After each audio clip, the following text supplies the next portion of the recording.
O Luiz Barsi é um dos maiores investidores do Brasil de todos os tempos. Mas no vídeo de hoje eu vou ousar a discordar dele, pelo menos em alguns aspectos. E antes de você me xingar nos comentários, me acompanhe aqui para ver se os meus pontos realmente não fazem sentido.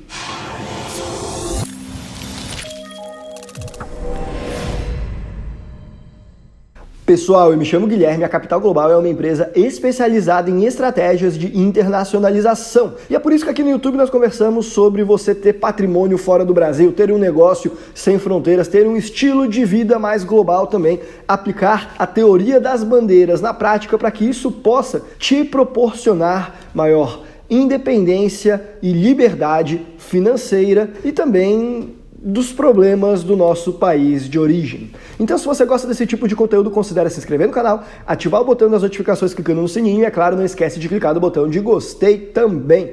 E se você tem interesse em algo mais personalizado para o seu caso em específico, um projeto de internacionalização, não hesite em nos contatar pelo site capitalglobal.com.br ou ainda pelo e-mail contato@capitalglobal.com.br. E aqui vai um recado muito importante. Eu tenho recebido aqui no canal alguns comentários de inscritos falando que tentaram nos contatar, porém não tiveram retorno. Olha, se você nos contatar pelo site ou pelo e-mail, certamente você terá o nosso retorno em até um dia útil. Se você não recebeu o retorno, é porque deve ter caído no spam ou talvez tenha tido alguma incompatibilidade ali na hora que você preencheu o e-mail no site, alguma coisa assim. Porque o primeiro contato a gente sempre retorna o mais rápido possível, certo? Então, dá uma conferida lá no seu spam. Dito isso, vamos à pauta do vídeo, a polêmica. Discordar do Luiz Barsi. Se você não sabe quem ele é, esse cara tem um patrimônio de mais de 2 bilhões de reais acumulado em ações de empresas na Bolsa de Valores brasileira. Esse cara é até ofensivo falar, porque ele é um senhor, um oráculo com um alto grau de sabedoria do mercado financeiro. Ele já deve estar passando dos 80 anos. E toda essa fortuna que ele construiu meio que foi do nada. No começo da carreira dele lá, ele era engraxate. Ele foi aprendendo a investir e aí ele se consolidou nessa posição, com esse império, com esse patrimônio. E mais do que um patrimônio grande, ele também é uma figura notória pelos seus ensinamentos. Muitas pessoas se baseiam nas mensagens, olham ele como um exemplo a ser seguido. Ele é basicamente o Warren Buffett brasileiro, assim chamado pelos maiores mestres do mercado de ações do Brasil. Afinal, ele é o maior investidor do Brasil no CPF, né? Pelo menos. E certamente ele tem muito a ensinar. Eu aprendi muito com ele sobre investimentos no mercado. Eu também concordo com muitas posições que, curiosamente, de uma maneira percorrendo um caminho diferente, ele chegou em mesmas conclusões que eu. Eu sou adepto, em muitos pontos, da escola austríaca de economia, que tem uma visão de maior ceticismo com as medidas estatais aí, a fim de estimular a economia. Para mim, onde o Estado bota o dedo podre dele, certamente a tendência é de matar o setor, ainda que as intenções sejam boas, os efeitos colaterais, aquilo que não se vê, tende a ser muito pior. E o curioso é que o Luiz Barsi, nos seus investimentos, ele acabou chegando em uma conclusão semelhante na prática, né? No empirismo mesmo, percebendo que no Brasil é um país difícil de empreender, ganhar dinheiro mesmo é quem sabe especular, e normalmente as empresas que são amigas do rei têm algum benefício, mas aqueles setores que são altamente regulados, eles tendem a ter mais intervenção, né? Eles tendem a sofrer mais e não conseguir se consolidar como empresas boas, geradoras de caixa, saudáveis, certo? Então veja, exatamente o que a escola austríaca pensa sendo aplicado na prática por alguém que provavelmente não estudou escola austríaca. Mas isso é outra conversa. O ponto em que eu entendo que o Luiz Barsi está errado é em relação aos investimentos no exterior. São 5 pontos. Eu já vou contar quais são e explicar por que ele está errado na minha visão. Aí você fala, Guilherme, quem é você para discordar do Luiz Barsi? cara é um oráculo, você mesmo falou, e você do lado dele é um indigente, um patrimônio insignificativo do lado de 2 bilhões. E realmente, do lado dele eu sou um pé de chinelo que não tem nem onde cair morto. Assim, isso não é argumento, eu não gosto de argumento de autoridade. Parece aquele pessoal do mundo jurídico, que é onde eu venho, tem muito que fala, não, porque o fulaninho da doutrina, o juiz Bambambam falou isso e assado, então é constitucional sim, ainda que a Constituição fale diametralmente oposto e você não tem o direito de discordar, porque quem é você do lado desse juiz careca, certo? Brincadeiras à parte, o ponto é, a gente não deveria se basear em argumentos de autoridade.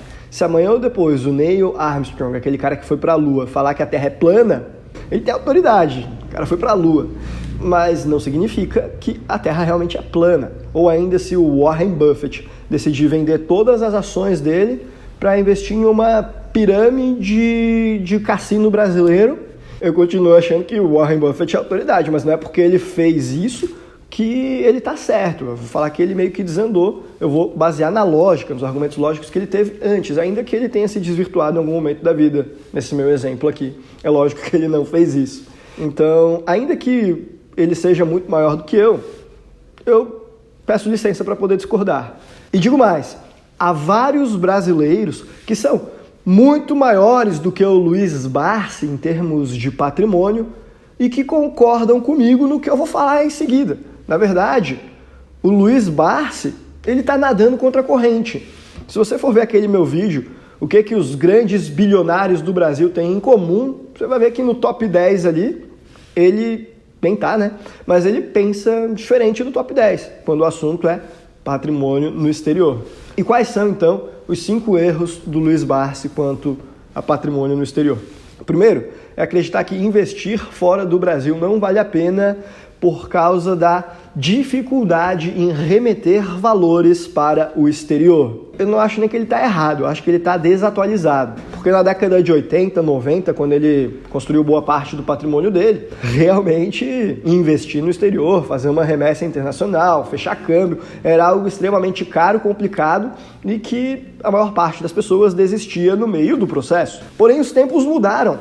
Hoje em dia, com o seu celular, em um clique, em poucos segundos, você já está com o teu patrimônio, sai do Brasil e vai para o exterior. Tem empresas especializadas em fornecer essa infraestrutura voltada para brasileiros. Então, isso já não é mais argumento. Falar que é difícil, no mínimo, mostra uma certa desatualização da realidade atual. E digo mais, para ele nunca nem foi difícil, porque ele tinha patrimônio alto, então era muito fácil para ele conseguir pagar alguém e fornecer a infraestrutura necessária. Isso é algo que não faz sentido você contar que boa parte das pessoas já tem patrimônio fora, ganha dinheiro fora. Em tempos de economia globalizada, é errado partir do pressuposto que todos os brasileiros ganham em reais. Tem muita gente aí que trabalha online, ganha em dólares, ganha em euros, ganha em libras esterlinas, então o dinheiro já está fora das fronteiras do Brasil. De modo que, ainda que se as remessas internacionais fossem um desafio, para muitas pessoas que já têm o dinheiro fora,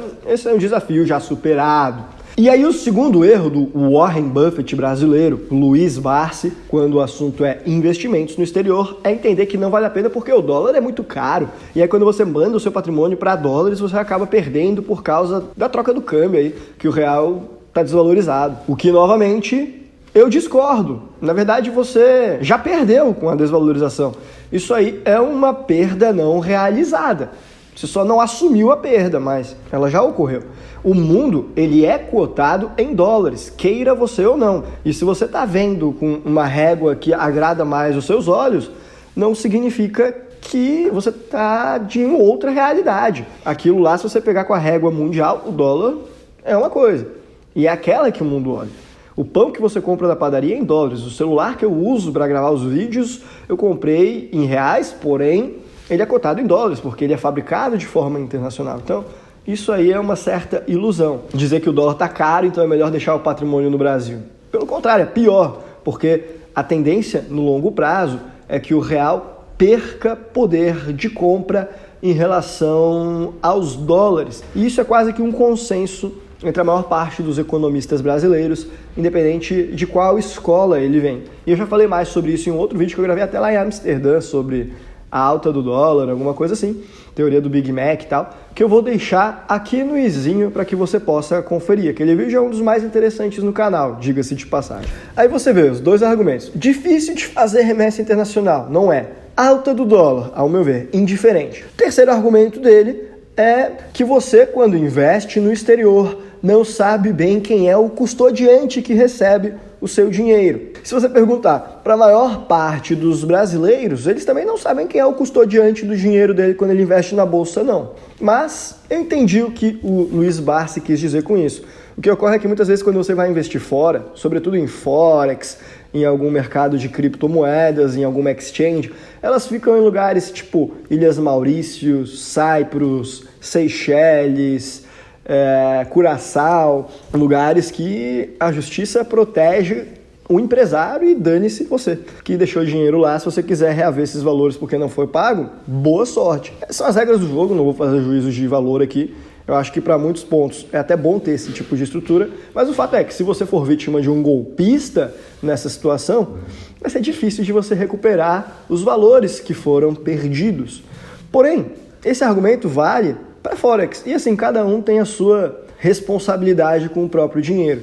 Por você achar que algumas pessoas não conhecem o custodiante, por ter algumas empresas que são golpistas, algumas pessoas que caem em golpe, aí você dizer que é melhor não investir no exterior, um dos lugares que mais tem golpe, que mais teve pirâmide no Brasil, um dos lugares que mais eu vi acontecendo golpe nos últimos tempos e pirâmide financeira e tudo mais foi no Brasil. Então, o problema é investir no exterior. Golpista, gente querendo te passar a perna, tem em todos os lugares. Cabe ao investidor ficar atento. Não interessa se o seu patrimônio está no Brasil ou está em Cayman.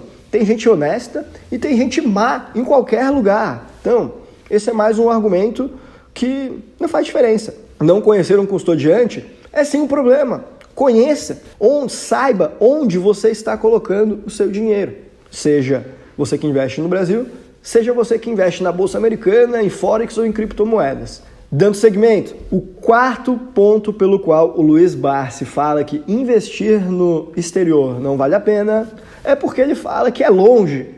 Sim, em tempos em que as fronteiras geográficas já não fazem a menor diferença, em pleno 2023, ano da internet, Elon Musk, você sabe quem é Elon Musk? Brincadeiras à parte, é fato que a distância já não faz mais diferença. Talvez fizesse na época em que o pregão para você comprar um investimento era viva voz, lá há 20, 30 anos atrás, que você tinha que estar lá presencialmente na gritaria lá e tal, para conseguir comprar alguma coisa. Mas hoje em dia é tudo online, então não faz diferença. E se você for parar para pensar, quem está em Boa Vista, quem está lá em Roraima, está mais perto dos Estados Unidos, está mais perto das ilhas do Caribe, donas de várias corretoras de Forex, do que da Bovespa em São Paulo. Até que ponto a distância é uma diferença? Se fosse realmente algo importante, faria mais sentido eles investirem lá no Caribe, não é verdade? Ao menos o pessoal que está no extremo norte do Brasil. Mas o ponto é que não faz a menor diferença. Então, novamente, eu peço licença para discordar do Luiz Barsi, mas me parece que ele foi infeliz nesse argumento. E mesmo na época que o pregão era viva voz, para quem tem um patrimônio do tamanho dele, ele podia pegar um avião e negociar na Bolsa de Valores de Nova York, passar uma semana ali, 3 dias da semana, depois retornar para o Brasil. Isso não seria um problema de grande escala. Hoje já não é nem para quem tem um patrimônio muito menor. Quem dirá para ele que isso já não era um problema antes, hoje, muito menos. E por fim, o quinto erro do Luiz Barsi é aquela impressão, aquela ideia que ele dá de que o bom de investir no Brasil é no Brasil mesmo, porque o Brasil é o país do futuro. E até quando o Brasil vai ser o país do futuro? Para sempre? Assim, eu entendo. O que eu sempre falo nos meus vídeos, eu amo o Brasil, eu torço muito para que o Brasil dê certo, para que melhore, para que a gente tenha boas infraestruturas, escolas de qualidade, segurança, tenha a educação, cidades com uma boa limpeza, não tenha esse tanto de fio na rua, essa feiura urbana. Eu gostaria muito que isso ocorresse com o Brasil. Eu torço para isso. Porém, eu não sou um investidor torcedor, eu sou um investidor racional. E aí, quando a gente olha de forma fria, de forma neutra, não como um brasileiro apaixonado, a gente fica com algumas ressalvas de investir tanto dinheiro no Brasil. Eu, pelo menos. Porque o Brasil é um país considerado especulativo pelas principais agências de rating do planeta. O Brasil é um país que já trocou de constituição diversas vezes, de moeda também, que já deu calote na dívida pública, que já teve histórico de hiperinflação, de confisco de contas de brasileiros, um país que goza de problemas de segurança, de infraestrutura, de saneamento básico, um país no qual boa parte das pessoas não tem educação, um país no qual mais da metade da população ganha um salário que não dá nem para sobreviver, um país pobre, um país no qual não há liberdade para que você consiga empreender, um país no qual a sua privacidade não é respeitada e mesmo a sua liberdade de expressão está sendo ameaçada. Então, eu amo o Brasil, porém, entre amar e querer deixar o meu patrimônio aqui, existe um universo de diferença, um gap gigantesco. Então, eu realmente discordo dessas posições. E aí quando a gente vai parar para pensar, o Luiz Barsi é o maior CPF de investidor na Bolsa de Valores brasileira. Ele está lá com 2 bilhões de reais, alguma coisa por aí, investidos nesse mercado. E aí você pensa, por que diabos ele não fez um fundo exclusivo? Certamente, quem tem 15, 20 milhões de reais investido na Bolsa de Valores brasileira já pensa em fazer um fundo exclusivo, que é uma estratégia que te traz uma otimização tributária em relação aos teus investimentos no Brasil, uma otimização sucessória também e principalmente uma boa blindagem patrimonial. Mas ele não fez. E eu não entendo muito bem por quê. Talvez por causa dos custos, das taxas de administração e porque ele não é empresário e só investidor e aí ele não vê o risco de uma empresa dele quebrar e acabar interferindo no patrimônio dele, ou porque ele não pensa na sucessão ainda, embora ele já tenha 80 anos, eu não sei. Eu sei que talvez se a gente fosse levar em consideração aqueles brasileiros que investem em fundo exclusivo, certamente tem quem tenha mais na bolsa, só não está no CPF. Mas é como se fosse o patrimônio da família, digamos assim, na bolsa brasileira. Então, isso aí já me parece estranho. Se o patrimônio é desse tamanho, por que ele está na CPF? E será mesmo que ele não tem patrimônio fora? Ou será que ele prega isso com os ensinamentos dele porque pode haver um conflito de interesse? Eu tenho minha opinião sobre isso, mas eu não tenho como provar, então é melhor deixar para lá. O ponto é sempre bom ter um pouquinho de senso crítico. E eu não estou querendo desmerecer o trabalho da vida do Luiz Barsi, que é digno de aplausos, realmente. Sou fã ali dos ensinamentos dele e tenho muito o que aprender. Mas isso não significa que a gente não deva também pensar em críticas construtivas. Enfim, por esse vídeo a gente fica por aqui. Mas para fechar, eu diria que se o Luiz Barsi tivesse uma postura internacional, talvez não fosse ele quem fosse considerado o Warren Buffett brasileiro. E talvez o Warren Buffett poderia ser considerado o Luiz Barsi americano. Porque a genialidade está ali. Faltou romper o viés geográfico. Ao menos essa é a minha perspectiva. Um abraço e até a próxima.